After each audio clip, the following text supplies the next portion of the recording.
آپ کی شاعری کا مجموعہ جس کا نام سفینہ بخشش ہے، اس میں جب آپ ان کے اشعار کو پڑھیں گے تو آپ کو معلوم ہوگا کہ یہ اپنے وقت کے حسان الہند بھی ہیں اور ملک الشعراء بھی ہیں۔ حضور تاج الشریعہ رحمت اللہ تعالی علیہ کی ذات کسی تعارف کا محتاج نہیں ہے۔ سرکار تاج الشریعہ رحمت اللہ تعالی علیہ جہاں بھی تشریف لے جاتے تھے اپنے آپ میں ایک ایسی انجمن ہوتے تھے، ساری دنیا آپ کی ایک جھلک دیکھنے کے لیے بےتاب نظر آتی تھی۔ پوری دنیا میں جہاں کہیں بھی حضور تاج الشریعہ تشریف لے جاتے تھے تو اپنے بیگانے بھی آپ کے صادق اور امین ہونے کی، آپ کے سچے ہونے کی اور آپ کے اللہ کے ولی ہونے کی گواہی دیتے تھے۔ اس کی بے شمار مثالیں موجود ہیں اور اس طرح کے واقعات کو دیکھے ہوئے لوگ بھی بے شمار تعداد میں آج موجود ہیں کہ جو بتائیں گے اور جو بتاتے بھی ہیں۔ حضور تاج الشریعہ رحمت اللہ تعالی علیہ کی اس مقبولیت کا راز کیا تھا وہ تو اللہ ہی جانے کہ اللہ تبارک و تعالی نے انہیں اتنا بلند و بالا مقام عطا فرمایا، اس کا راز کیا ہے؟ لیکن بظاہر جو نظر آتا ہے کہ آپ کی قول اور فعل میں کبھی تضاد نہیں ہوتا تھا۔ آپ جو فرماتے تھے پہلے خود اس پر عمل کرتے تھے، اس کے بعد دوسروں کو اس پر عمل کرنے کا حکم فرماتے تھے۔ شرعی مسئلہ ہو، فقہی مسئلہ ہو، کوئی فروعی مسئلہ ہو، آپ بہت ہی حسن خوبی کے ساتھ اس کو حل فرماتے تھے اور عند اللہ، عند الرسول اور ملفوظات بزرگان دین کے نظریے سے اس کا حل فرماتے تھے۔ آپ کا قول اور فعل کبھی بھی بزرگان دین و اسلاف و اکابرین سے کبھی بھی برعکس نہیں ہوا۔ آپ ہمیشہ جس طرح سے جب بھی آپ بیان فرماتے تو اکثر آپ قرآن مجید کی آیت کریمہ یا ایھا الذین آمنوا اتقوا اللہ وکونوا مع الصادقین تلاوت فرماتے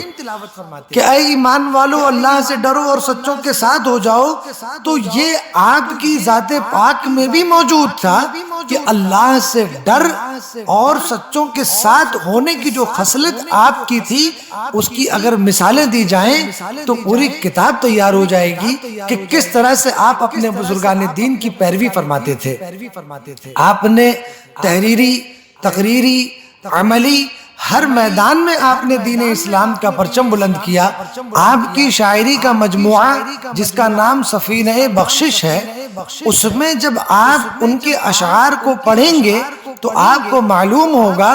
کہ یہ اپنے وقت کے حسان الہند بھی ہیں اور ملک الشعراء بھی ہیں۔ حضور تاج الشریعہ کے مجموعہ کلام جس کا نام سفینہ بخشش ہے، اس میں سے ایک کلام آپ کا جو نہایت ہی لطف اندوز ہے، جس کو پڑھنے کے بعد میں آپ حضور تاج الشریعہ کی افکار و نظریات کا احاطہ نہیں کر سکتے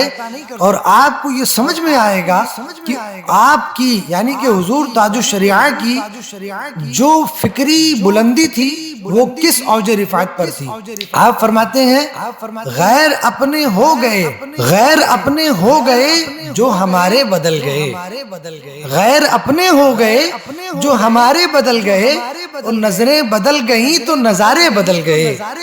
آگے آپ فرماتے ہیں کس کو سنائیے گا یہاں غم کی داستان، کس کو سنائیے گا یہاں غم کی داستان،